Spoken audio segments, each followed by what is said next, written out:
실패는 성공의 어머니다. 참 아주 좋은 말이고 또 중요한 격언입니다. 어떤 일에 실패했다는 것은 무엇을 잃어버린 것이 아니라 이렇게 하면 안 된다 하는 깨달음을 하나 더 얻은 것이 되는 거죠. 그런데요, 중요한 것은 실패한 데서 교훈을 받지 못하면 그러면 그거는 아무것도 아닙니다. 아니, 삶의 커다란 피해 그리고 삶의 아주 깊은 슬픔으로 자기의 삶에 가라앉게 되는 거죠. 그러니까요, 사람은 실패할 수 있어요. 실수할 수도 있어요. 그런데 거기에서 깨달음을 얻어야 됩니다. 그리고 다시 그런 일을 반복하지 말아야 합니다. 다시 실수와 실패를 반복하고 또 동일한 범죄를 지속적으로 저지른 것, 이것이 어리석음입니다. 여러분, 사람은 누구나 다 자기 약한 데가 있고 약한 점이 있어요. 대개 악한 영이 그리스도인을 공격하고 또 사람을 망가뜨리는 방법은 약한 데를 통해서 공격해 들어오는 거죠. 사람 몸을 생각해 보세요. 기관지가 약한 사람은 거기부터 병이 걸리고요. 또 피부, 무슨 알레르기가 심한 사람은 또 거기로부터 병이 걸려 들어오고 그러잖아요. 삶을 행복하게 사는 법, 내 자신을 정직하게 그리고 제대로 성찰해야 합니다. 한번 생각해 봅시다. 자신이 약한 점이 어딘가요? 그리고 내 자신이 자주 반복해서 실수하며 또는 죄를 저지르는 그런 영역이 어딘가요? 그 영역을 잘 경계해야 합니다. 또 긍정적으로 강하게 만들어야 됩니다.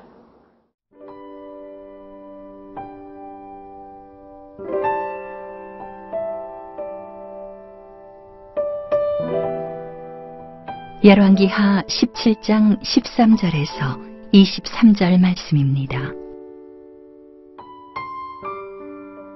여호와께서 각 선지자와 각 선견자를 통하여 이스라엘과 유다에게 지정하여 이르시기를, 너희는 돌이켜 너희 악한 길에서 떠나 나의 명령과 율례를 지키되 내가 너희 조상들에게 명령하고 또 내 종 선지자들을 통하여 너희에게 전한 모든 율법대로 행하라 하셨으나 그들이 듣지 아니하고 그들의 목을 곧게 하기를 그들의 하나님 여호와를 믿지 아니하던 그들 조상들의 목같이 하여 여호와의 율례와 여호와께서 그들의 조상들과 더불어 세우신 언약과 경계하신 말씀을 버리고 허무한 것을 뒤따라 허망하며 또 여호와께서 명령하사 따르지 말라 하신 사방 이방 사람을 따라 그들의 하나님 여호와의 모든 명령을 버리고 자기들을 위하여 두 송아지 형상을 부어 만들고 또 아세라 목상을 만들고 하늘의 일월 성신을 경배하며 또 바알을 섬기고 또 자기 자녀를 불 가운데로 지나가게 하며 복술과 사술을 행하고 스스로 팔려 여호와 보시기에 악을 행하여 그를 경노하게 하였으므로 여호와께서 이스라엘에게 심히 노하사 그들을 그의 앞에서 제거하시니 오직 유다 지파 외에는 남은 자가 없으니라. 유다도 그들의 하나님 여호와의 명령을 지키지 아니하고 이스라엘 사람들이 만든 관습을 행하였으므로 여호와께서 이스라엘의 온 족속을 버리사 괴롭게 하시며 노략군의 손에 넘기시고 마침내 그의 앞에서 쫓아내시니라. 이스라엘을 다윗의 집에서 찢어 나누심에 그들이 느밧의 아들 여로보암을 왕으로 삼았더니 여로보암이 이스라엘을 몰아 여호와를 떠나고 큰 죄를 범하게 하매 이스라엘 자손이 여로보암이 행한 모든 죄를 따라 행하여 거기서 떠나지 아니하므로 여호와께서 그의 종 모든 선지자를 통하여 하신 말씀대로 드디어 이스라엘을 그 앞에서 내쫓으신지라. 이스라엘이 고향에서 아수르에 사로잡혀 가서 오늘까지 이르렀더라. 네, 열왕기하 17장 사마리아 함락, 아주 슬프고 비극적인 사건이 기록된 장이죠. 열왕기하 17장을 보면 사마리아가 함락되고, 그리고 북왕국 지역, 특별히 사마리아에 살고 있던 사람들이 아수르로 끌려가고 여기저기로 흩어지게 됩니다. 그리고 나서요, 이제 아주 중요한 내용이 나오는데 17장 13절 그 아래에 보면 왜 망했나? 왜 이런 비극적인 사건이 일어났나? 그 원인에 대해서 말씀하고 있어요. 근데 원인도 뭐 어떤 비극적인 사건, 어떤 비참한 일이 일어났을 때 원인은 여러 가지일 수 있어요. 모든 원인을 다 따져보면 단순하게 한 가지만 있었다, 그런 경우는 역사상에서 절대로 없습니다. 원인은 여러 가지예요. 뭐 외적인 현상적인 요인도 있고, 심리적인 요인도 있고, 영적인 요인도 있고요. 또 가깝게 원인이 된 그런 어떤 요소도 있지만, 멀리 옛날부터 이런 게 계속 내려오면서 직접적은 아니지만 그런 게 근저에 흐르면서 영향을 끼쳤다, 이런 것도 있을 수가 있어요. 근데 그 모든 것 가운데서 제일 중요한 근본 원인, 뿌리가 된 원인, 그거를 찝어내고 그거를 분석해내는 게 중요합니다. 여러분, 열왕기하 17장 여기에 기록된 사마리아 함락, 북왕국 이스라엘이 멸망당한 사건, 이거는 당연한 일이지만 그 사건이 있은 훨씬 뒤에 후대에 이제 글로 기록이 된 거겠죠. 왜 기록을 했을까요? 왜 기록됐을까요? 그거는 그 비참한 사건, 그런 똑같은 실수를 다시는 반복하지 않도록, 그래서 기록된 거 아니겠어요? 역사가 왜 필요한가요? 역사 인식이 왜 중요한가요? 그거는 과거 지나온 역사 속에서 실패, 실수하고 범죄한 것을 다시 반복하지 않기 위해서 역사 인식, 역사 의식, 그리고 역사를 바라보는 통찰력이 필요한 것입니다. 자, 그러면 볼까요? 북왕국 이스라엘 왜 멸망했나요?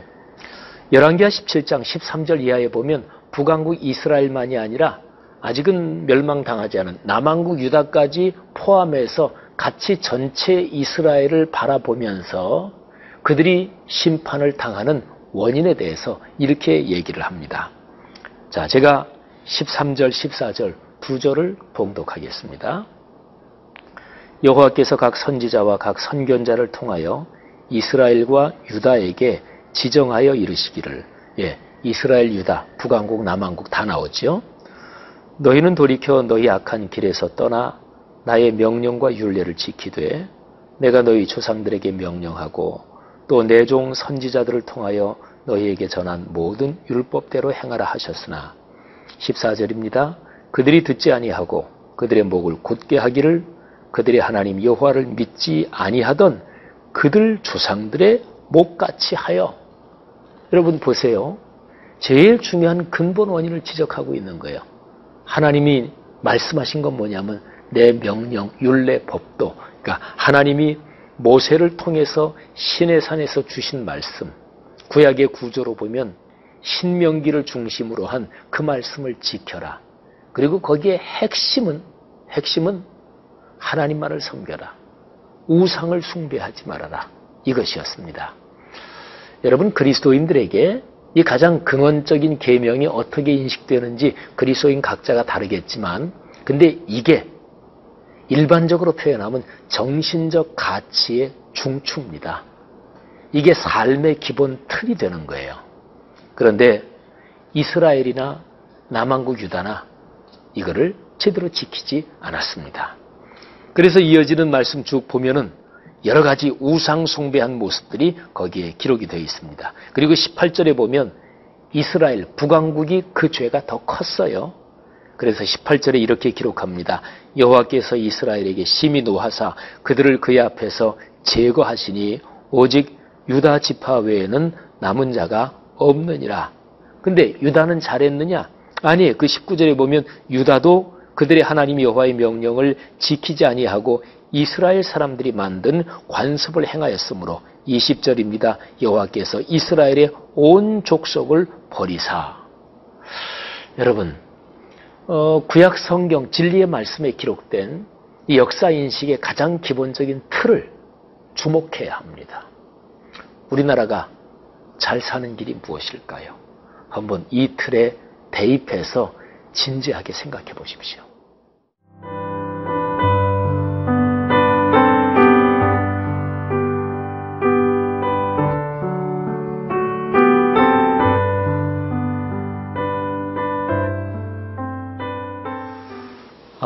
예수를 믿는 그리스도인들은 현재 우리나라의 정치 사회적인 이 한반도 또 우리 대한민국 상황 안에서 예수를 믿는 사람들은 보수적이어야 되는 게 하나님의 뜻인가요?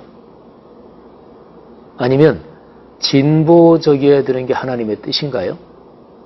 아마 이런 질문을 하면 무슨 신앙적인 얘기하는데 그런 얘기하나 이렇게 생각하는 사람도 이 방송을 듣는 사람 중에 있을 거예요. 근데 그리스도인들 중에 보수적인 사람도 있고 진보적인 사람도 있습니다.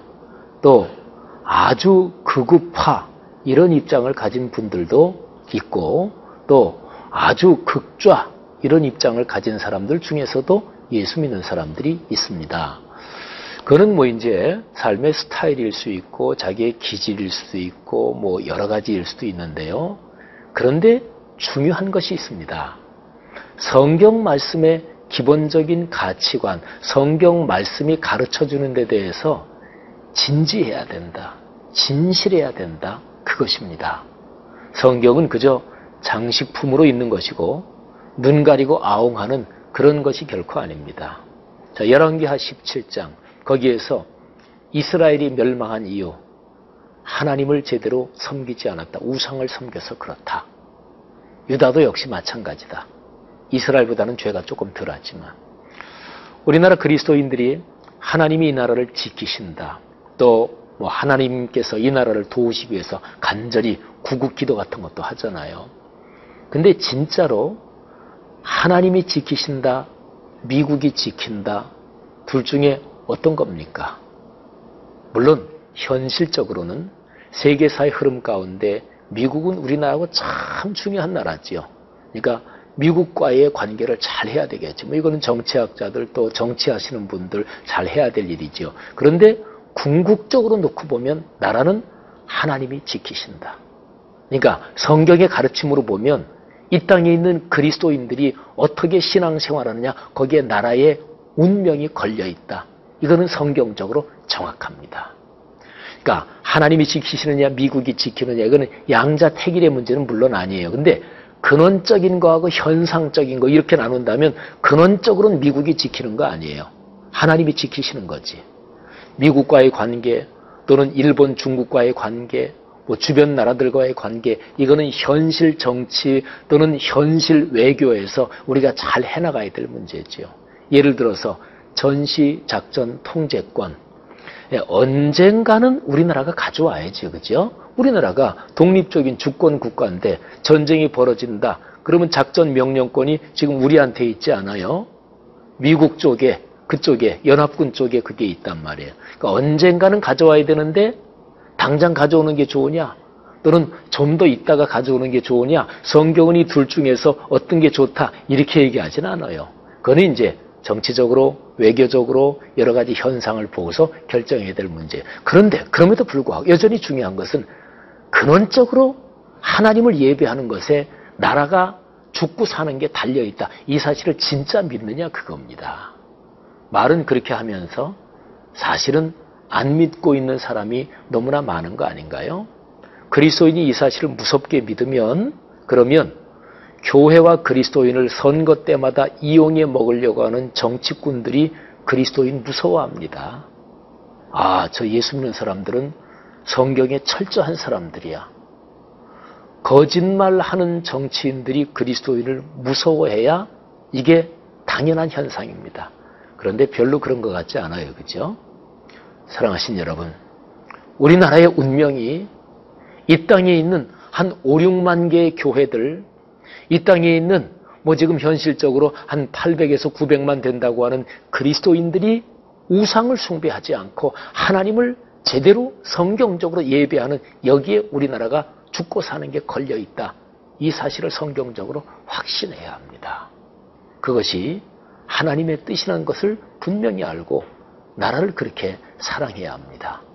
우리 모든 그리스도인들에게 하나님이 후세 대대로 교훈을 주기 위해서 기록한 이 성경 말씀에서 깨달은 것이 현실적으로 깊이 적용되기를 간절히 바랍니다. 기도하겠습니다. 하나님 아버지, 우리나라 하나님이 지금까지 사랑해 주신 것 감사합니다. 또 지켜주신 것 감사합니다. 예수 그리스도의 십자가의 복음 때문에 여기까지 걸어왔습니다. 앞으로도 그렇게 예수 그리스도의 복음에 나라에 명운이 걸려있는 것 저희는 믿습니다. 우리가 진실하게 주님 예배하며 성경 말씀 가르침대로 가정 또는 사회생활 교회 공동체에서 그렇게 살겠습니다. 저희를 축복해 주옵소서.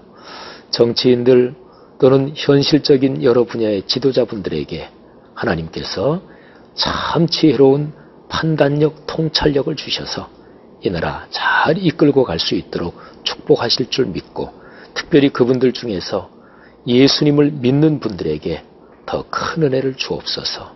예수님 이름으로 기도합니다. 아멘.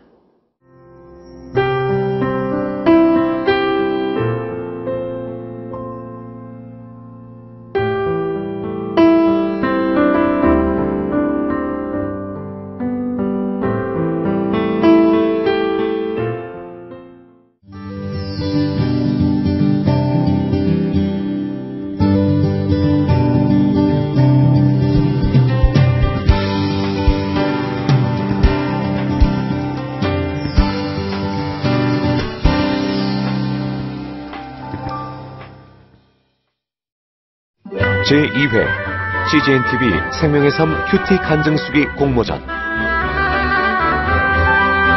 치유와 회복, 기쁨과 감동, 큐티를 통해 경험한 하나님과 나의 이야기를 자유롭게 작성하여 보내주세요.